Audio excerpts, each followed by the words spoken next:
Hey everyone, I'm out to go get my mail.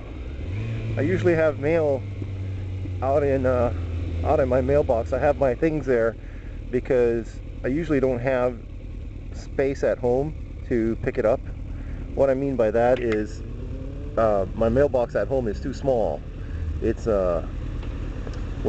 what happens is when the mailman comes and I'm at the office or I'm not at home, he leaves a note on my door or on my mailbox saying that the first attempt was done, he couldn't deliver it, so they're going to try another attempt to deliver it.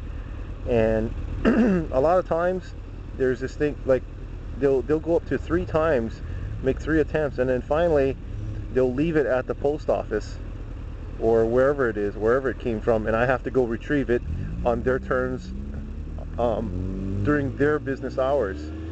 And that's a really big hassle, because what I have to do is I have to get off work and chase that package down on working hours or something, and and that's a big problem. So what I do is I rent out a mailbox out here, and the reason I have it all the way out here instead of very close to my home is because this mailbox is the only one that offers a type of 24-hour service where, well, it's not the only one. They offer a 24-hour service where I can just go in and get my merchandise. They give me a key to the office, and to their business, and I can go in and open up the door and just get my mail. And also, the other thing I like about them is that they're open on Sundays, and they're open relatively late during the weekday. So that's the big plus about this, about the getting a mailbox outside of your regular, just your regular mailbox, you know, at home. The other thing too is there's a degree of insulation with junk mail, so you might get spammed, but you don't have to deal with the headache when you have an outside mailbox.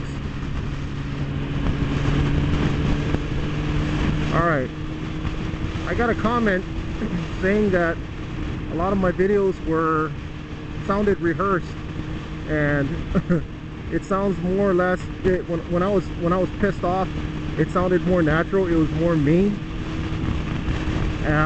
I don't rehearse my videos, I just say what's on my mind. And there's 2 things that I have to contend with. Oftentimes it's traffic. You know, when I'm talking, a percentage of my brain is focused on writing. Like right now, I might have to pause a bit because I'm focused on gunning past those guys. And the other part of it is I used to stutter, and I've worked very hard not to. So I've tried to work around it, and now that this is the next frontier. This is, to me, this is like my next goal, is to bridge the gap between breaks, between my thinking, what I'm thinking in my brain, and what's coming out of my mouth. Typically, if I have enough practice, I will be able to speak pretty smoothly. I'm still battling with tenses, was, or were, or is, are, and I'm still dealing with plurals and singulars. So maybe it'll improve as time goes by. But what I'm trying to do is I'm trying not to sound so stupid and really ignorant, because I do mix up my is and r's and my plurals, like it and they and stuff like that. And you've noticed it in my videos. So yeah, so that's my big problem. And the other thing too is the way I say things. My mouth will be saying one thing, and then I'll backtrack and I'll say something else, like, you know, I'll talk about something, and then, oh yeah, back up a bit, and I forgot to add this detail. Yeah, that's a problem that I have, so that's what I'm working on. I don't know if you guys noticed, but I got rid of that filter, that polarizing filter, it was causing rainbows and color distortions in my videos, and it wasn't the effect that I wanted. I was hoping to have saturation in color and reduction in glare, but what I'm going to do is the glare reduction will be coming. I'll have to reduce it by using a haze filter. But what I suspect is my helmet is already AR coated, anti-reflective coated, so I think my helmet visor takes care of the glare. Maybe I don't need the UV haze filter because there's much less UV light coming in the helmet into the camera anyway. And here we go, I'm off to get my mail. What I got this time was I bought another pair of boots. I hope I can bring these pair of boots to Taiwan. It's a motorcycle boot. It's not a high cut.